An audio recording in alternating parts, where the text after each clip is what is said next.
Eu gostaria que o senhor me confirmasse o seguinte: o jornal o Globo, no dia 12 de maio, publicou uma expressão atribuída ao senhor. Eu gostaria de perguntar ao senhor se ela procede ou não. Ele diz o seguinte: o senhor teria dito que a classe política brasileira é representada pela escória da sociedade. O senhor disse isso? Disse com os mesmos termos. Então, eu quero respeitosamente perguntar ao senhor o seguinte: isso? Não, por isso não quis ser candidato a nada. Quando eu disse escória, eu quero dizer o seguinte: é difícil, claro que há exceções em todos os níveis, em todos os meios, mas é difícil o senhor encontrar no cenário político um cientista, um homem que tenha dedicado sua vida à ciência. Geralmente ele sente repugnância pelo processo. E por que ele sente esse sentimento específico? Porque se criou toda uma imagem, que é a imagem das ruas, não é a imagem da imprensa, é a imagem nas ruas, de uma aversão pelo político. O político geralmente é vaiado, o político geralmente é alguém para quem se olha assim, cheio de vida fácil. E quando a gente acompanha todo o processo, a gente vê que, na maioria das vezes, na esmagadora maioria das vezes, o sujeito se aproxima para tirar vantagem. Ele se aproxima porque ele fracassou na vida profissional. Ele não é um indivíduo que tenha tido uma carreira com brilho naquilo que faz. Doutor Enéas, desculpe, nós temos aí concorrendo o maior líder da história do Brasil, que é o Lula, e um brilhante atual de nível internacional, que é o Fernando Henrique. Muito bem. O senhor me obriga a caracterizar de modo pessoal, que eu não gosto de fazer, mas quando o senhor diz líder, perdoe-me, se o Partido dos Trabalhadores tem uma estrutura de pensamento tão forte, por que na sua linha de frente, para o cargo máximo da nação, ele apresenta uma pessoa, não tem nada em particular com esse senhor, mas que é uma pessoa sem preparo. Como sem preparo? O por preparo favor. Só se adquire na academia? Exatamente. Chegaremos lá. De preparo, isso não faz sentido. Ao sábio. Não, preparo. Eu nunca disse que era sábio, senhor. Não digo isso. Eu sou um estudioso de ciência. Veja bem, quando eu digo sem preparo, vamos ser claros, todos nós. Existe uma mística que é criada no sentido de proteger o cidadão A, cidadão B. Por favor, o que é preparo? Preparo adquire-se de modo formal nas escolas. Eu não consigo aceitar, eu me sinto muito, um minutinho, senão, deixa eu terminar a expressão, claro, o senhor tem todo o direito de claro, redarguir. claro. Se as escolas não servem para nada, para que elas foram criadas? Não, quem disse que não serve? Só um minutinho. Então, se o curso primário, o antigo... As escolas brasileiras hoje servem muito pouco. Eu não fiz a escola atual, senhor. Eu fiz há 50 anos atrás. Sim, mas o senhor concorda que hoje ela serve muito pouco, né? Elas servem pouco, mas é melhor a escola do que a não escola. Permita-me só terminar o pensamento aqui. Se eu não consigo entender que se lance a candidatura da República, não consigo entender, e que haja um aplauso de um grupo, né, a uma pessoa que nunca estudou, que se exprime com muita dificuldade, em linguagem falada ou escrita, e que, perdoe-me, fala do que ouve. Eu não conheço nesse senhor, né, o candidato do PT, nada que nesse período todo de 79 me tenha impressionado no que concerne alguma análise profunda de questões sérias. Eu nunca vi isso. Eu não sei como uma pessoa que nunca educou ninguém pode falar de educação, eu não entendo. Agora, se o senhor diz que eu estou ofendendo, não estou ofendendo, fazendo um diagnóstico. Você está mostrando um preconceito absurdo. Não, não é preconceito. Veja o senhor, para dirigir um avião, exige-se um curso de treinamento. Não há nenhuma dúvida. Para dirigir uma escola, exige que a pessoa tenha um diploma. Para ser presidente da República, não se exige nada. Exige que seja um cidadão que tenha legitimidade no seu poder, que tenha o apoio da sociedade. Desde que esse apoio seja manifesto, não dessa forma que é. Como dessa forma? Metade da população se diz insatisfeita, 56% são as estatísticas. Agora, o senhor expõe em todos os programas, nas primeiras páginas de jornais, todos os dias, desde 1979, as mesmas pessoas, os senhores, e tem as suas razões para isso, os senhores têm todo o direito de ter seus candidatos. Não, é natural. Por favor. É natural. Em 89, não é essa a questão. Sim, senhor. Não sou como meus candidatos, nossos candidatos. Não, os senhores me chamaram porque a lei assim o exige hoje. Em 1989, eu era a mesma pessoa, tão preso hoje. Os mesmos diplomas que tem hoje. Nunca houve um órgão de comunicação, nunca não. O senhor Jô Soares me chamou, me deu essa oportunidade. Mas ninguém se interessava, era uma pilhéria. Eu era um motivo de jocosidade, era uma figura para os senhores histriônica. Estou falando em geral. Pode até haver no conjunto dos senhores alguém que admita, que aprecie o que eu digo. Agora, então, se há o preconceito, não é meu.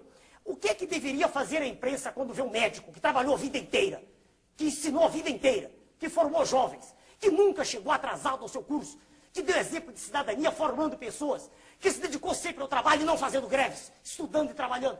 Por que a imprensa não foi perguntar para mim o que eu pensava em 89?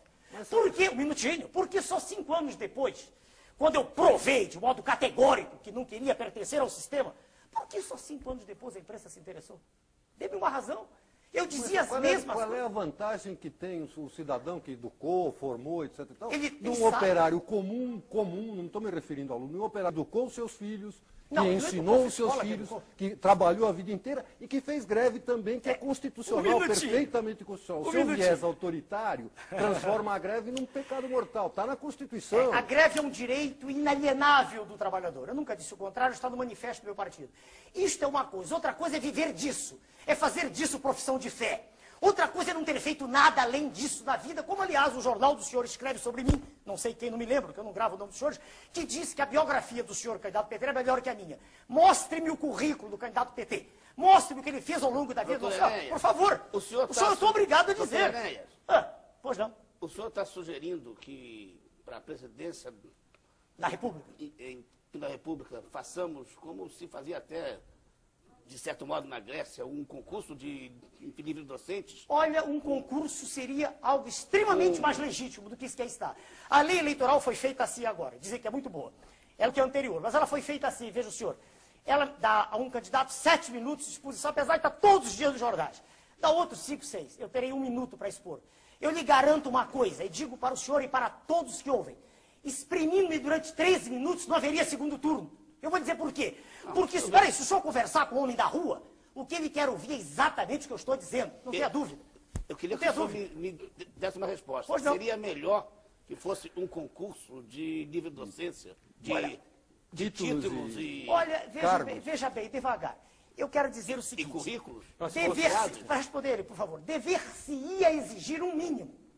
Não é um concurso para docência. Que isso pressupõe uma especialização. Né? Isso pressupõe a entrada numa seara específica de atividade cognitiva. Não estou dizendo isso. Não, o mais diplomado, o mais não necessariamente. Graduado... Exige-se um mínimo de preparo. Mínimo. Segundo, preparo formal de... Eu não conheço preparo, veja o senhor, a não ser, é claro, isso é raro, a gente encontra o autodidatismo que eu fiz em algumas disciplinas. Mas a formação curricular é fundamental para que uma pessoa possa manifestar-se acerca de um tema. Estamos todos aqui. Se alguém fizer a pergunta do auditório, aqui não há um auditório, se fizer a pergunta da rua, qual é a natureza da luz, se não houver ninguém aqui que tenha estudado ciência... Perdão, só um segundo. O senhor está desse jeito, e se vamos pensar só para pensar, ir para um certo extremo, impedindo que o povo vote. Ele não tem preparo para opinar sobre assuntos dessa Eu não disse isso, eu não disse que... Veja, senhor, se eu não sei... o senhor disse exatamente isso. Não, eu falei de quem vai dirigir. Veja, senhor... Mas quem vai escolher também tem que estar preparado para uma missão. O raciocínio leva a isso. O raciocínio leva a isso. Não disse isso. Veja o senhor... Só votariam os homens bons, com certo nível de preparo. A República sensitária. É natural que os senhores pensem assim, e é natural que os pontos de vista sejam diametralmente opostos. Claro, eu respeito. Mas eu não disse isso. Eu disse o seguinte. Primeiro que a discussão não leva a nada, porque a Constituição aí está e vai ser como ela determina.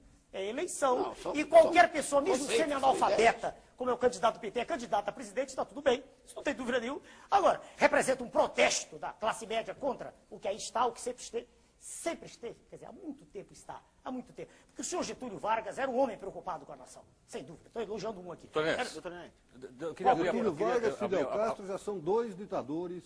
Se o senhor quer olhar sob esse prisma, se para o senhor é extremamente elogiável um presidente que é um boneco, se o senhor gosta disso, eu respeito sua tese. O que está nos seus esquemas, eu não penso assim.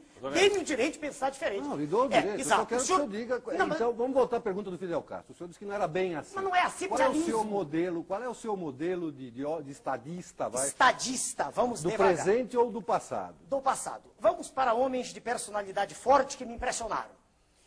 Não são da minha geração, então só leitura. Meiji, no Japão. Criador da Era das Luzes. Que endireitou o Japão e preparou o Japão para ser a potência que é hoje. Só que ele era um absolutista e não foi eleito pelo povo. Sim, isso é irrelevante.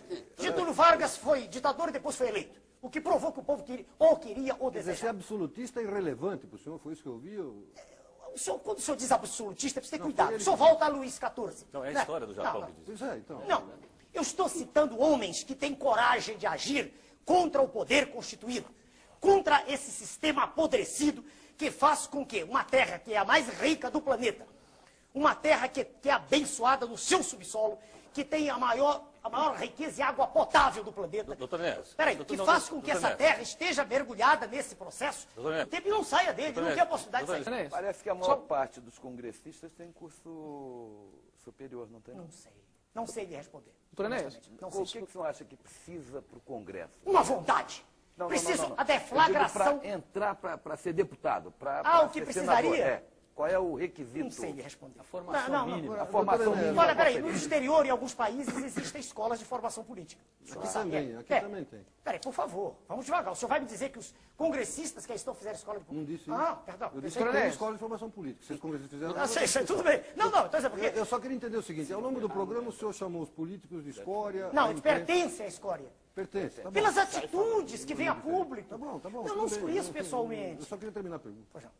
Desculpe, Bom, Elias. políticos, o senhor já esculhambou à vontade. A imprensa dedica-se à luxúria e a fazer a pregação do que o senhor acha que são os candidatos dela à imprensa. Mas os eu técnicos acho... do governo... Espera um pouquinho, só terminar a pergunta. Os técnicos do governo só negam informações, o senhor não consegue... esconde, mistifica, etc. Tal. As pessoas sem o mínimo de educação formal, que no Brasil são a maioria, não deveriam, enfim, ter acesso a qualquer cargo político, público. Além do senhor, quem mais presta no país, doutor Enéas? Mas que maneira inteligente do senhor me lançar contra a população. Veja bem, é uma maneira extremamente inteligente, que caracteriza o que eu vejo nos seus escritos, quando vez por outra leio, aliás, escritos interessantes no seu jornal. Veja o senhor, eu não fiz nenhuma apologia aqui, veja, terei uma única exceção. Eu disse no quadro de candidatos à presidência da República. Vamos botar um ponto exatamente em cima do i. No que aí está, no que chegou como candidaturas à presidência da República, eu não vejo nada que me impressione, por favor, para ser claro. Eu não disse que não há indivíduos. O senhor quer saber onde há um número enorme de indivíduos de valor, gigantesco, fora da política? Nas Forças Armadas. Fora da política, não necessariamente. As Forças Armadas têm indivíduos de valor, o senhor não gosta delas, é um direito que o senhor tem. Mas há indivíduos de valor... Não, é evidente, eu leio alguns dos seus escritos, não leio todos que não tenho tempo. Mas veja bem, há uma reação natural dos senhores, porque os militares se caracterizam por uma coisa chamada ordem, disciplina, respeito, coisas de que eu gosto também.